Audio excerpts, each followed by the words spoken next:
Like I'm no fan of Tucker Carlson. I actually think he has to bring that up. He has to give the disclaimer. The Daily Wire, Ben Shapiro, and Tucker Carlson have been beefing for quite a while, although it's never been a face-to-face thing. They've never actually sat down with each other since the beef started, and they mostly just do it on other people's shows. It's kind of like a proxy beef. They always go on other people's shows, they get asked about each other, and they speak negatively about each other and challenge each other's ideas and stuff like that. Tucker Carlson, I mean, the guy doesn't even talk about Ben Shapiro that much, but everything that Tucker Carlson says, Ben Shapiro and the Daily Wire attack it for some reason, normally because it doesn't just go along with the Fox News boomer conservative narratives that, you know, the Daily Wire like to push out there, and that's kind of the reason why Candace Owens was fired as well. But in this video, they're kind of forced to address Tucker Carlson and the interview that he did with Vladimir Putin. A lot of statements that Tucker Carlson has been making as well, and we're going to get into all of that in this clip here from this Daily Wire backstage. Let's check out this clip here of Ben Shapiro and Jeremy Boring and the rest of the Daily Wire addressing Tucker Carlson directly. About that. If you can't sit down for 3 hours and talk about what you actually...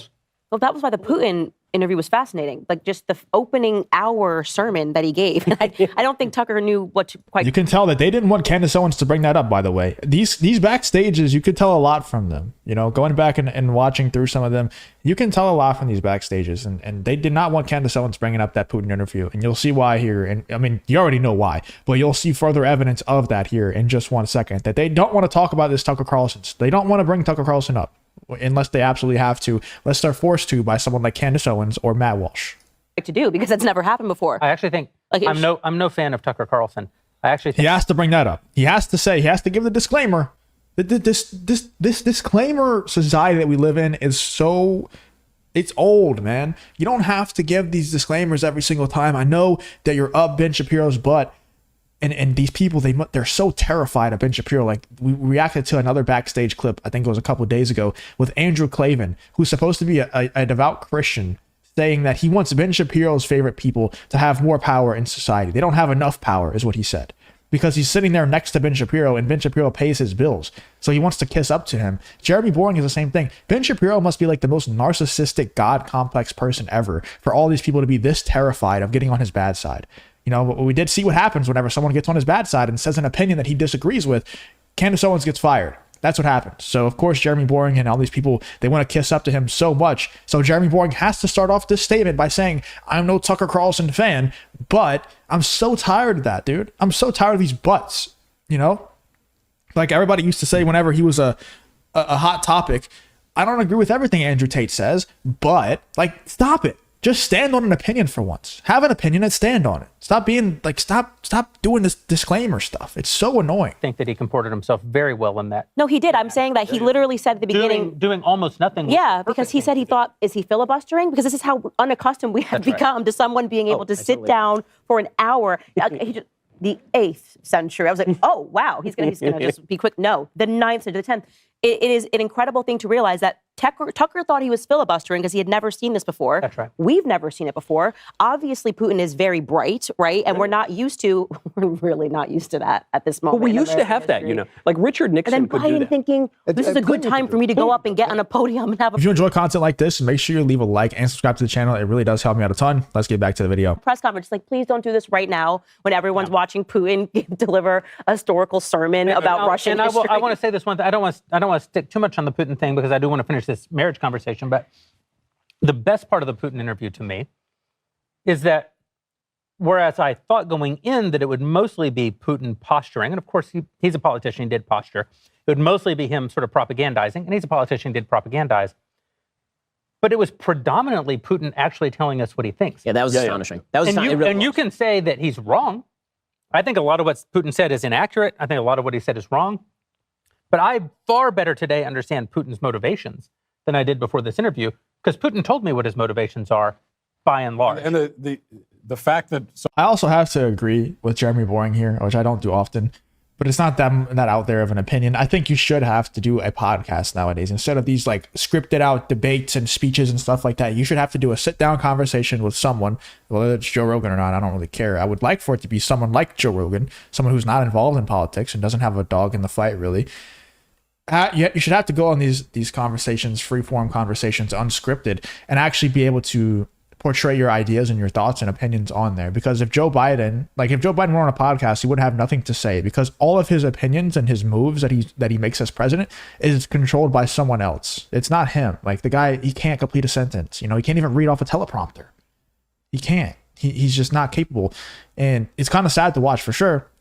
But also at the same time, it's detrimental for the entire country. It's detrimental for the world. Like, look what's happening around the world. These wars are breaking out everywhere. Everybody feels like now's the time to strike before Joe Biden gets out of office, because we have such a weak president right now. Let's check out what Matt Walsh has to say in response to that whole, everybody praising Tucker Carlson and Putin, even though Jeremy Boring and everybody else has to give the disclaimer of, I'm no Tucker Carlson fan, but... So many people reacted, especially to that first part of the interview, by saying how boring it was. And then I watched it. I thought it was absolutely fascinating. Fascinating. But we're not used to, he's giving this historical discourse, and he's connecting actions that he's taking today to things that happened 500 years ago, so there's two things going on. First of all, as Americans, we are used to intellectual, lightweight politicians who would not be capable of offering any kind of explanation like that. But also, we're so disconnected from our own past and our own ancestry. That's right. That the idea that people are motivated by things that happened 1,000 years ago is so foreign to us. But we don't realize that this, outside of the modern Western world, this is how the entire world works and has worked forever. That for us, it's crazy. Well, outside of America. Right. These conversations are exhausting, man. Why do we have 7 people sitting down to have a conversation? Like, everybody's just cutting each other off. Let somebody complete a sentence. Let somebody take a breath without you starting your own monologue. That's why I don't go on live streams with people. Like, people want me to go on these live streams with 10 plus people. And if you ever see me on one of those live streams, I'm literally just looking at my phone or watching YouTube videos or something, because there's no point in trying to get a word in. I'm not playing this dumbass game where I have to cut you off as soon as you take a little breath. And I have to make sure that I do it before everybody else starts to cut you off too. It's dumb. These conversations are miserable. Like, they don't look fun at all. Let's just have like 3 people sitting down to have a conversation. Sorry, I went on that little rant there, but it's always pissed me off so much. It doesn't look like fun at all. And it's not great to listen to whenever everybody's talking at the same time. Just have 2 or 3 people talking. Even in the United States, disagree with this. I mean, even in the United States, it used to be that people used to be able to speak to the constitutional values and the development of those constitutional values at the time. Yes. Right? Not that long ago. Right, not that long ago. If you read the single best speech that's like this, the July 4th speech by Calvin Coolidge on the 150th anniversary of 1776, it's a phenomenal speech, and it really does explain sort of where we are in historical time. And it's pathetic that American presidents are no longer able to do that. That is pathetic. But as far as what Putin actually had to say, listen, I think that his view on history is deeply flawed. I think that he elides significant facts. I think that it's obviously biased in a particular direction, which is why he does what he does. It's funny coming from Ben Shapiro that he thinks Putin's view on things is biased in a particular direction. Coming from someone, and I'm not saying that it's not, it probably is, yeah. But coming from someone who has his boomer conservative narrative, and he just panders to those people every single opinion, every single thought that he has. Like, everything, that's just very ironic coming from Ben Shapiro. I think there's 3 sides to this, right? There's people like Ben Shapiro and, the neocons, the Daily Wires, Dave Rubin's, people like that, who the boomer conservative narrative is just what they use to pander to people to make money, and then they do something completely different with their actions. And then there's people on the other side. And also, by the way, if you ever try to criticize or question any decision that America has made in the past, they'll shut you down, say you're not patriotic, say you hate your country and things like that. And then there's the other side who questions and criticizes and says America was evil for every single thing that they've done in the past. And then there's a side in the middle that can look at and zoom out unbiasedly and look at things that America has done in the past, recognize the bad things like slavery, and possibly the bombing of Japan in World War II. At least you'll be able to ask the question, if you're a rational thinker and you're not trying to push an agenda, you could ask the question of, should we have dropped those bombs or not? Because even people in the moment, not in retrospect, said that we shouldn't have done that. And, look at that unbiasedly as possible and try to learn from the mistakes and the bad things that we've done, and also learn from the good things as well. Like, for example, something that I think Ben Shapiro would defend, that I would also defend, is the conquering of America itself. People say that America is all stolen land and we should give it back. No, dude, it was won, fair and square. That was how the times were back then. You conquered land, you got conquered, it wasn't stolen.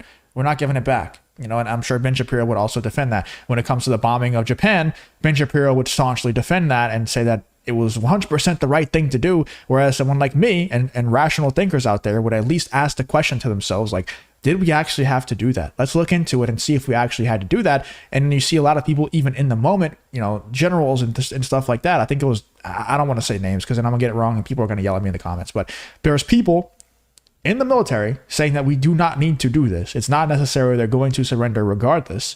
And, someone like Ben Shapiro would say, no, we 100% had to do that, even though he obviously knows less than people who are in the military at that very point in time, But it's just ironic to me that Ben Shapiro would be saying that Putin, in that Tucker Carlson interview with Putin, showed how biased Putin was and his outlook of history is, whenever Ben Shapiro is kind of like the prime example of that, just in American form.